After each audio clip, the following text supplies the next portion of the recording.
Hey, everybody, welcome back to the Be Your Own Hero podcast. I'm your host, Brittany Ranew, fantasy author and entrepreneur. And I'm really excited today to have on, I feel like it's a special treat because it's the first time that I'm going to have on a fellow Indigo River Publishing author on the podcast. So I'm happy to introduce to you guys DL Jennings. He is the author of the epic fantasy trilogy, the Highglade Series. And okay, DL, before we go any further, I got to ask. Do you want me to call you DL or what should we call you? Well, my DL Jennings is my pen name, but my friends call me Dave. So I'm definitely, comfortable with answering to Dave.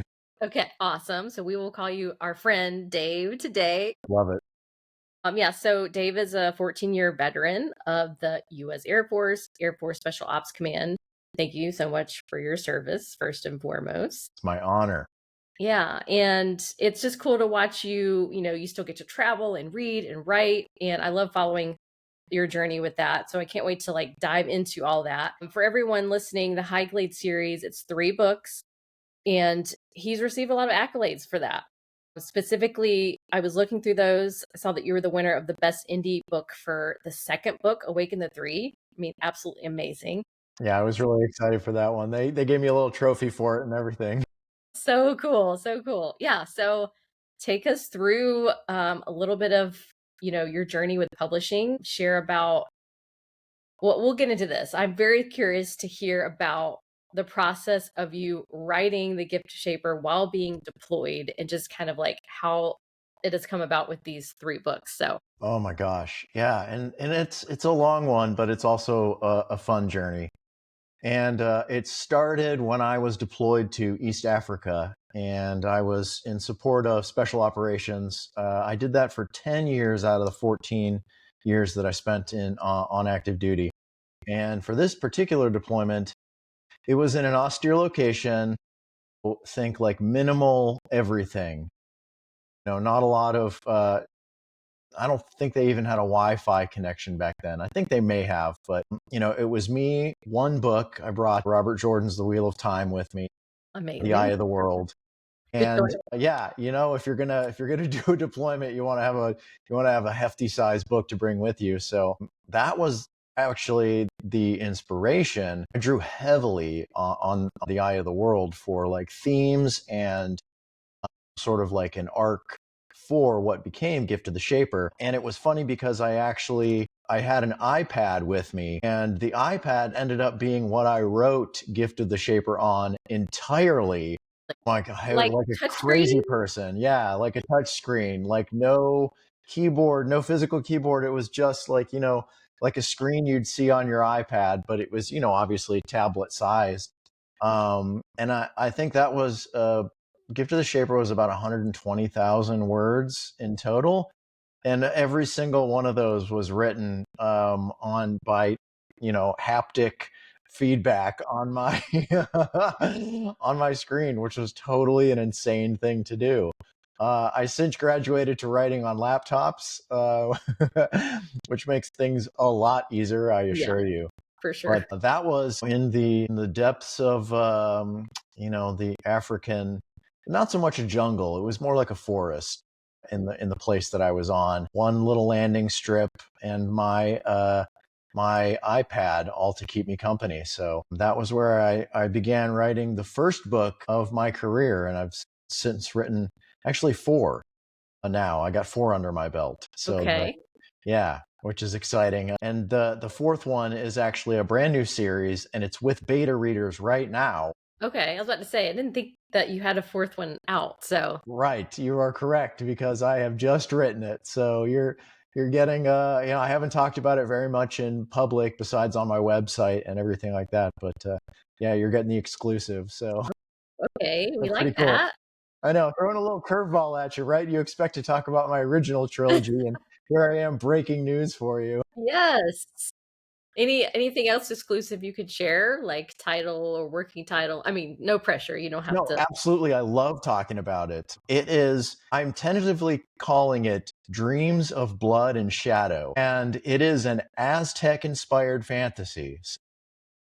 Very. I've got my own pantheon of gods that I, sort of came up with, but it is heavily inspired by, Mesoamerica and that sort of, culture, that sort of people, the gods that they believe in. And it's got like a unique magic system that I came up with, putting my own little twist on it. So I am having a lot of fun with it. It was a blast to write, and my readers have all called me crying. So I think I'm doing something right. Okay, even better. Now, is that a planned series or a standalone?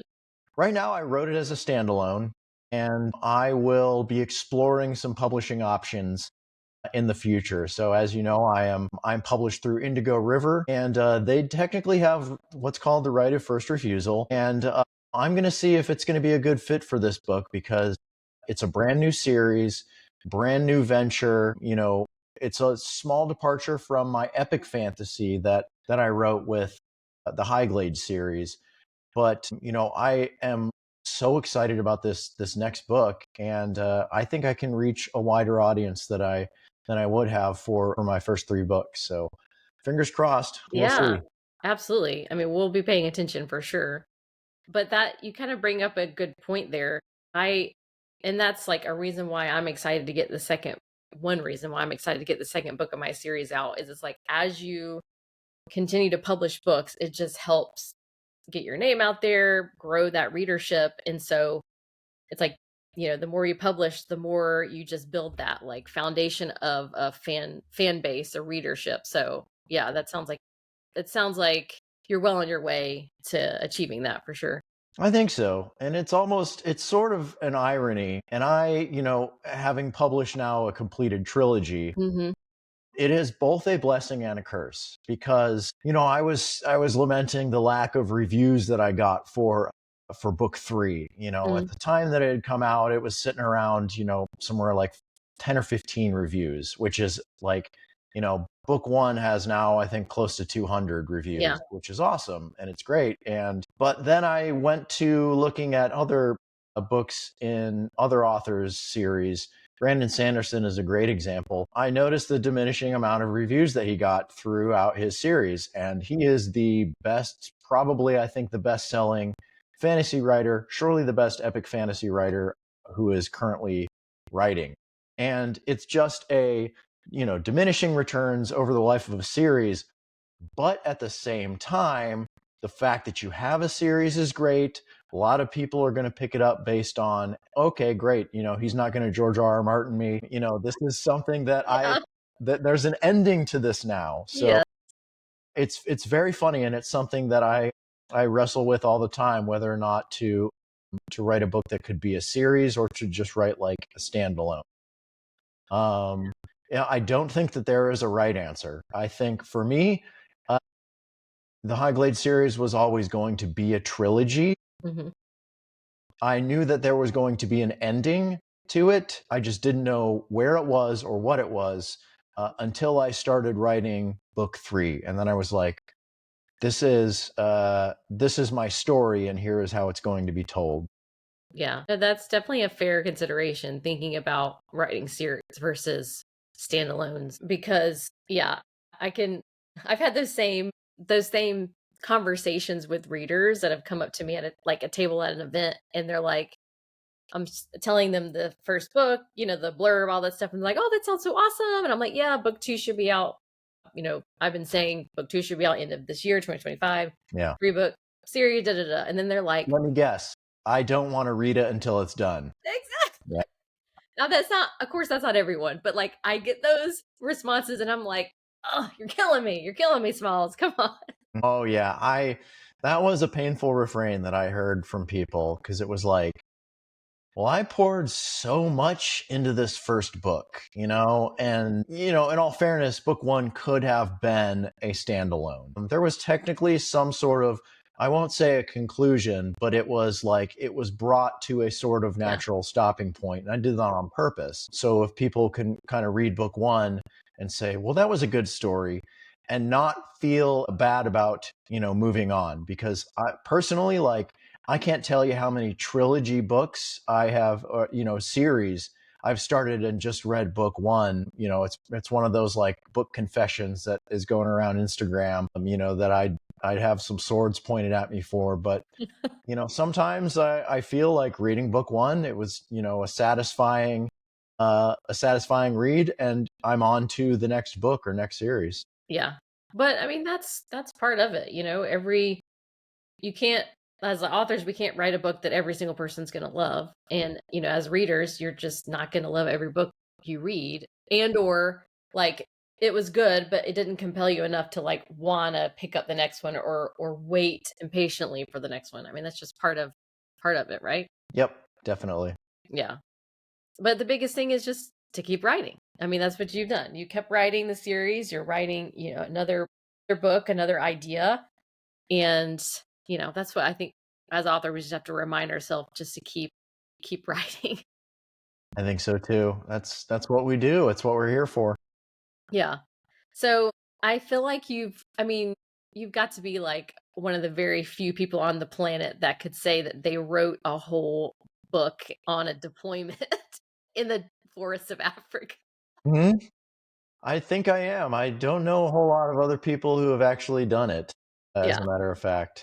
I have two friends of mine who served in the military who are now fantasy authors, but I don't think either of them wrote their books on deployment. So I am definitely part of a very small, population of people. Number one, I think I could be wrong, but I think the statistics is like 1% of America has served in the military.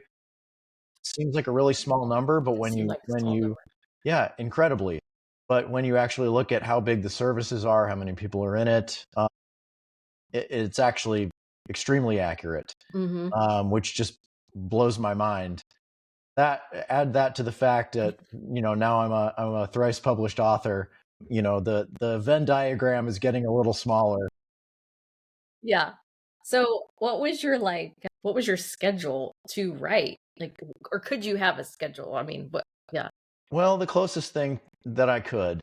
So I am aircrew, and which means I fly on special mission aircraft for my job, and my job takes place entirely on the plane.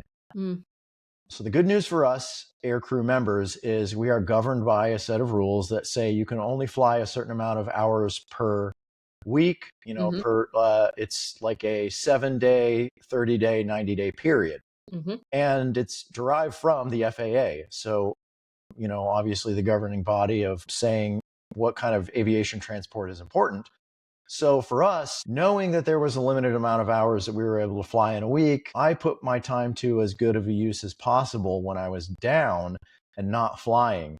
So my days off would be spent, holed up in my room and, typing away on my iPad, thinking about what's this character going to do next? What motivation do they have? That was where I first, in East Africa, where I first planted the seeds for what became Gift of the Shaper. But I had no idea what I was doing. I didn't even know what it was going to be called when I started writing it. Yeah. I had tossed around the idea of calling it Blood of the Shaper, but I settled on Gift. And it's a reference to the magic system in the book.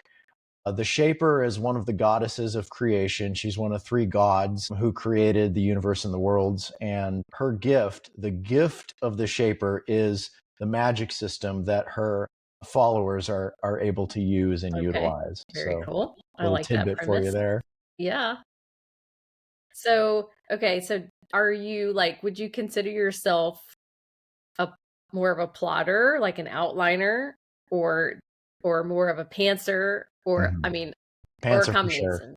Yeah. a pantser? Is that what you said? I'd say I'm about 90% pantser. Okay. Although I think that number has gone down. And so I describe my way of writing as building the tracks as the train is running. Okay. Which is a thrilling way to do it. But you can also run into some pitfalls, some unexpected things. You might have to backtrack. If you find out later on that, this character's motivation would be more interesting if he did this earlier on in the story. Yeah. There's a lot of backtracking, a lot of undoing, a lot of Control Z and everything like that. It's a thrilling way to write for me. And I think it makes the reader's experience a little better too, because if the author doesn't know what's coming, surely the reader can't. Yep, I like that. But and I can understand like what you're talking about with, the pitfalls of if you change a character's motivation, and I consider myself a planter, which Mm, would be a combination of those two things because okay. I am an outliner. With my series, when I originally had the idea, I outlined a bunch of stuff beyond just the first book. But as I started writing book 2, I got to the end, and then I've been working with an editor going through like developmental edits and book coaching, like a hybrid thing. And that was something I discovered was one of the characters, there was a different motivation that really did need to come to the forefront, which means I had to rewrite, and for other reasons also, I've had to rewrite the opening of the book. So that's what I've actually been doing currently, Oh, is wow. doing a whole rewrite of the opening, and it's turned out awesome. But now as I continue to move through with these revisions, I got to make sure I'm weaving in this new motivating piece. So Mm, you can get lost in the weeds sometimes. It's a little absolutely. crazy. Yeah, for my, I think I've become increasingly reliant upon things like outlining. Even when I was writing Gift of the Shaper, I didn't necessarily have an ending in mind, but I sort of had an idea of where like the end point should be. Yeah. And I had a text file that I literally called plot, where I just dumped So in. original. Oh yeah, it's great. I know, for a creative guy, it's like, really, that's the best you could come up with? Awesome. And I just dumped in plot points, some possible motivations, some possible, bits of dialogue that might happen. I'd say about 50% of the time I actually followed through and followed, the diagram that I had written. But that other half, it was like, well, what if we did this instead? And I think it'd be Yeah. more fun if we went in this direction and just completely disregard the outline and the plot. So, I am not entirely like literally, making up the chapter on the day that it's being written, but sometimes I do, and I think that makes for it's like stretching. It's like you got to keep your muscles limber, and that's part of being a writer, is just being able to make stuff up. Yep. Yep, absolutely. And just got kind of being open to that creative process, because you never know when something might like kind of speak to you. And I mean, I don't know if you feel this way. I feel like my characters speak to me. So I kind of like let keep myself open to hear like what they're saying, and like, hey, really kind of nudge me. Hey, we need to go this way. Well, that's my favorite. Yeah. I describe myself as a stenographer. I like to, so I'm the kind of person who has I'm able to picture things in my head, which I learned is not necessarily, I can too. yeah. And it's very useful for me, Hmm. because I sit down and I actually visualize the scene. I'm looking at the characters interacting with each other and basically letting them go, and I'm watching their reactions, hearing their voices, kind of figuring out like exactly what it is that they would say, which is why I think, for Gift of the Shaper at least, I had based a majority of the characters on people that I know. Oh, okay. So I took their, for in some cases it was their physical resemblance, in other cases it was like how their voice sounded or their personality. And those are actually some of the characters that people say like have the greatest depth to them and are most Nice. believable, which I was like, well, yeah, they're a real person. So it was a lot of fun to, you know, to kind of like put these two characters in a scene with each other and see how their energy plays off. And, I'm just sitting back and typing it out as they are speaking and as they're, doing hand gestures or, putting their heads up against a wall in frustration and, all that kind of stuff. It's really fun. I've got these voices in my head and finally I'm putting a use to them. Instead of being crazy, you're being creative. Yeah, exactly. I'm with you. So, what's your writing process look like now? Well, do you do any other deployments? Because I feel like I've seen some of that on your socials. Yes. Yeah. Okay. So that's actually my day job. And I work as a contractor now for the Department of Defense. Okay. In fact, here at the end of the month, I'm set to head out again. And crazy enough, on my last deployment, I knocked out the entirety of my 90,000 word first draft of Dreams of Blood and Shadow, which is my next work, like I told you. And that was a really fun exercise slash experiment for me, because I had some more downtime on this deployment. And when I did, I made sure from the time that I woke up to the time that I shut out my light, that I was on my laptop writing and working towards the end of completing this book. And it was sort of a challenge for me, Yeah.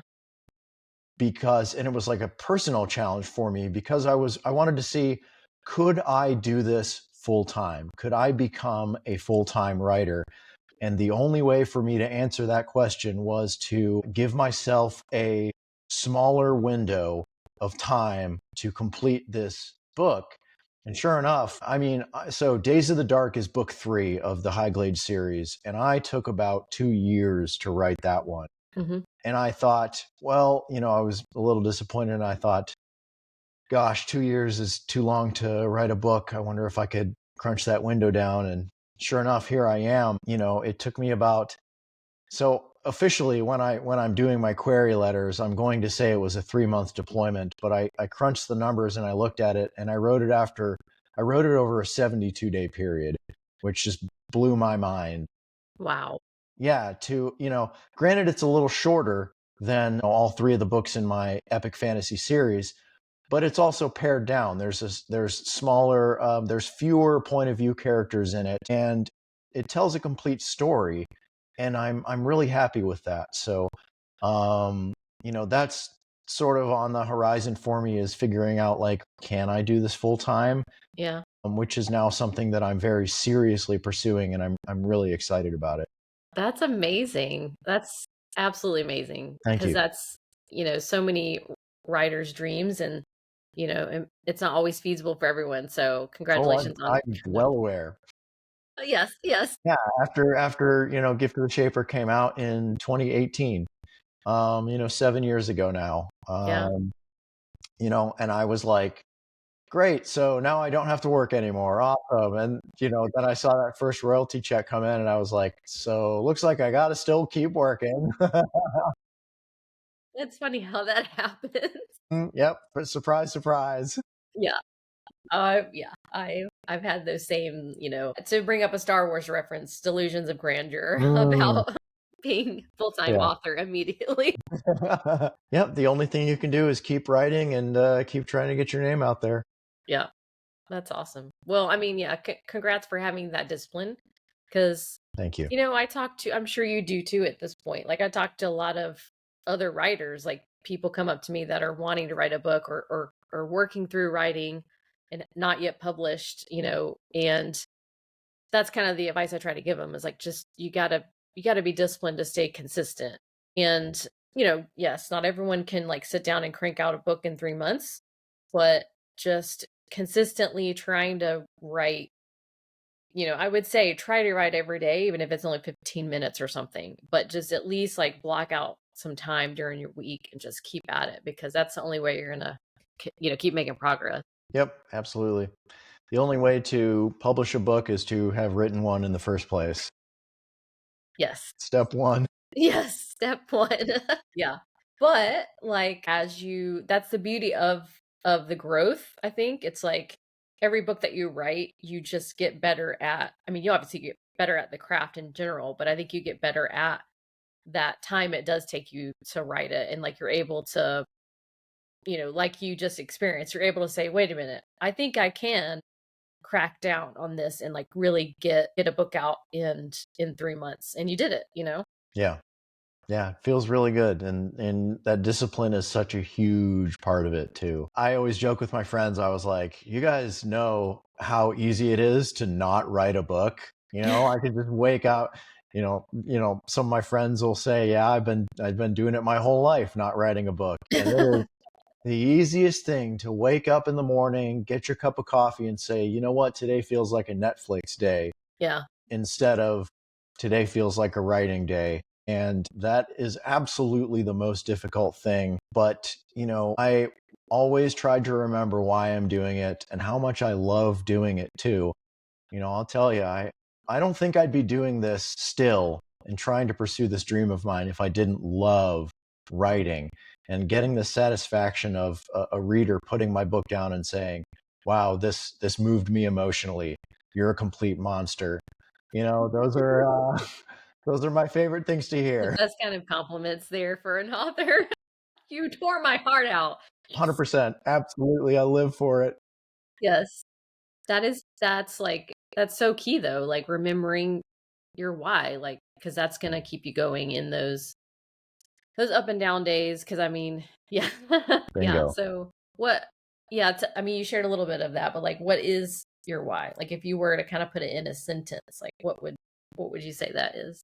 I think it's just a drive to create. I really do. And it was born from that spark all those years ago, sitting in, a bee hut in Africa and thinking to myself, I could do this. And I had this desire, no, not desire. Desire is too weak of a word. Mm, Need me, yeah. to create something. And I knew it was in there. That was the other thing. I knew it was in there. And, it's one thing to consume and it's another thing to create. It was just like a different gear for me. I knew that I was missing something. And for me, that something was writing and the desire to tell a story. I love that. Yeah, it is. It does become like a need. I think that's a good word to use. And I mean, I felt that with my book, when I got the original idea and started that whole process. And I think I actually had a big gap between when I started book 1 and then when I picked it back up to actually publish it and now moving into book 2 and just like re-engaging with that passion. And I was afraid that when I re-engaged with it probably about 5 years ago, I was afraid that I had lost that spark, and it just came back with, like, a vengeance. It was like, Amazing. "Oh, no. Wait, I still got a Amazing. hold of you." There's Yeah. a great quote, and I wish I could remember who said it, who it's attributed to, but the gist of it is sometimes you hear a story that moves you so much that you want to tell one back. Mm, And I loved that. And that is exactly what I experienced when I was reading The Eye of the World, mhm. that first book in the Wheel of Time series. And it was like, in music, it's called a call and response. And it was the same thing for me. It was, hearing that call and then all of a sudden knowing that I needed to put something out in response. Yeah. And that's the beauty of creativity. I think that's, like, something that unites all creators, whether it's of music, of words, of whatever, art, painting. It's just that it is that call to just it's like otherworldly. I don't even know if we can put it into words, right? It feels divine, inspired. I mean, I don't know. It's yeah. hmm I'm right there with you. And it's funny because I don't think every single person has the same capacity for art or creativity as another person. And it doesn't make them any less of a person. Obviously, like I don't have the capacity for I'm a terrible plumber. I'm awful with electronics. It's just not something I am good at. Yeah. Um, and when I recognized that, my love of languages helped me understand, sentence structure, paragraphs, how to properly, put that punctuation or how to, phrase a sentence so it has maximum impact, Yep. right? Yep. That's, those are the gifts that I was born with. And I'm so lucky and grateful to be able to put them to use.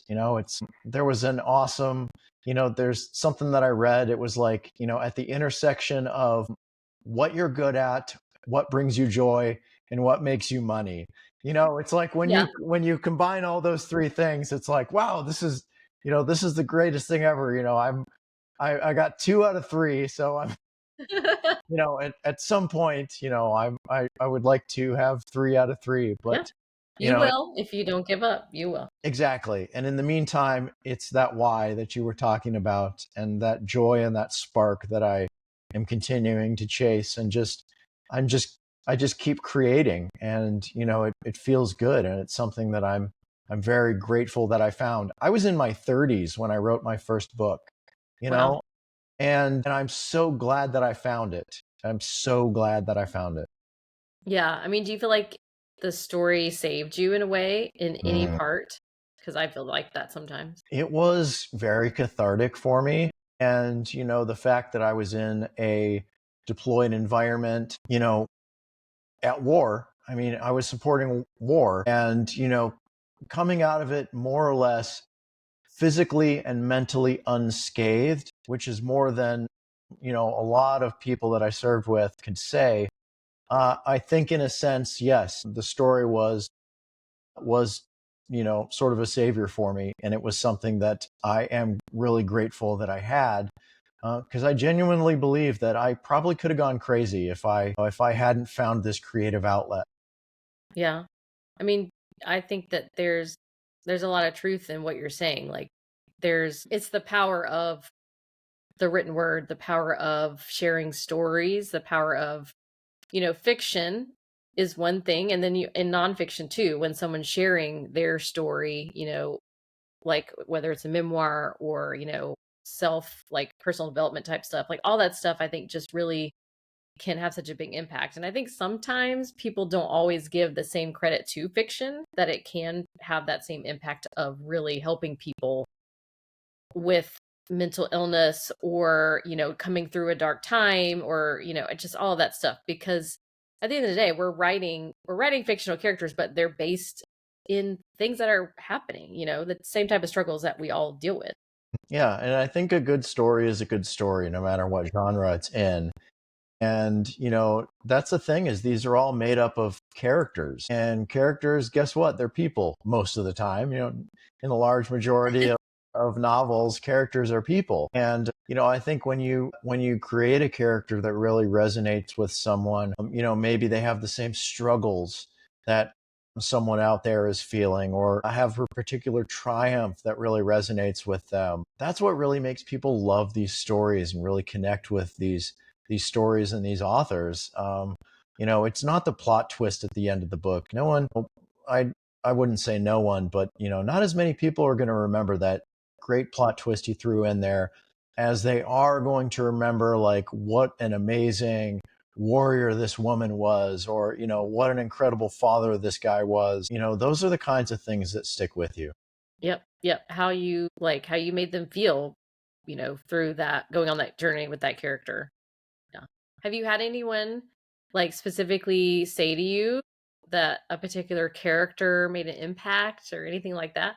Yeah, which is always very humbling because, like I said before, I'm like a stenographer, and I kind of watch my characters unfold before me. I think so. I was raised by a very strong woman, my mom, who instilled in me my love of literature and stories from a real young age. And because of that, I know what strong women should be like in fiction. And Mm-hmm. I've had a lot of my readers thank me for, my portrayal of women. And I'm like, you don't have to thank me for this. Like, this is how I see things. Yeah, Strong women are real. And like, I have a very good respect for them. And, I didn't write my FMC as a damsel in distress. I wrote her as someone who is more than capable of taking care of herself. And I did that very purposefully. I wanted her to be someone that people identify with. I didn't want her to be a plot device. I wanted her to be a character in this story. I love that. I love that. Yeah, I've had some of those like conversations, and I think that like that is stuff that just lights you up. It's Mm. going back to, yeah, this is why I do what I do. I'm inspiring someone, whether that's, because they can relate and process, different traumas or anything like that going on in their life, or another aspiring writer, inspiring them to like continue to write or get better at their craft, all that. Yeah, I love it. Well, I feel like this is a good place to bring in my favorite question. And I've tried to like put this into my episodes where I'm asking this question to my guest. I wish I would have thought of it sooner, but whatever. We can't go back into the past. So, hence the name of this podcast, Be Your Own Hero. So, I'd love for you to share with everyone how you feel like you have become the hero of your own story. And I think it's interesting because in a lot of ways, you're a real life hero because you've served our country. So, and I mean that very sincerely. Well, thank you. So thank you again for that. But yeah, just like, how do you feel like you've become the hero of your own story? Well, I think if 11-year-old Dave would have seen 43-year-old Dave, pursuing his dream, which it's my dream to be a writer. I think he would be extremely happy and very excited at how things are turning out. If he had access to Google and he were to look me up today, I think he'd go, wow, you did all those things? That's super cool. Yep. So, I have definitely had a non-traditional path that's led me here, but I'm very happy with the road that I've traveled to get here. And it's been an exciting journey. It's been, not without its ups and downs, and certainly its speed bumps and everything like that. I always tell people, I'm just trying to live life one day at a time and leave the world a little better place than how I found it. And I think I'm on track to kind of be doing that. And I'm really happy with the progress that I've made and the journey that I've taken to get here. That's awesome. Yeah, I mean, to hear you say like you're basically saying like no regrets. Like this is the path that I took to get here, and in essentially it's what made you who you are. So you got to celebrate your past and how how it enabled you to grow. Absolutely. 100%. Well, I mean, I feel like we could spend hours and hours and hours talking to each other. For the sake of our audience, we will not do that. But I would love to have you. I'll have you on again in the future, like when you have Awesome. your fourth book come out. Like we'll definitely have to get back on and talk about that. I mean, the fact that it's with beta readers, that's an awesome step Mm-hmm. for sure. So yeah, any parting thoughts you would like to share with the audience? Oh gosh, I think, we've touched on it a couple times this episode, but, remember your why, find that spark. If writing is something that you want to do, or even if it's not, if it's something creative or something that has been a goal of yours for a long time, just start taking those steps towards it. It's a often repeated adage for a reason, but the journey of 1,000 steps begins with one. And that's the only way that you can start working your way towards your goal, is if you start. So that would definitely be my advice, is to start moving in the direction that that you want to be pushed. Okay, everybody hear it. You heard it here. Start. You have your permission. Go. Yes, go. Get it done. Well, this has been such an awesome conversation. I love hearing your journey. And I mean, that's the cool thing about having authors on this show is everyone's journey looks different, and yours is especially unique just with your situation and being deployed and all that's so cool. And I can't wait to see you continue to write, grow as an author, and see the next book. And I'm going to be reading your trilogy next. It's on Yes, my list for sure. amazing. Thank you. Well, I appreciate it, and I'm really honored to be here and to have partaken in this. So thank you. Yeah. Well, before we go, tell everybody like what's the best way to connect with you? Where can they find your books? All the good details. It's kind of funny because I tend to push people now towards Instagram, Mhm. where I am DL Jennings. And I say that because I have my link tree in my bio that has everything. It's got all my social media platforms on it.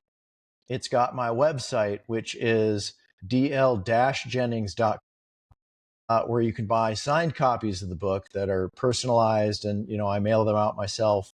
It's got links to The Broken Binding, who is a UK-based indie bookstore where they sell signed copies to overseas customers. Very cool. Okay. Yeah.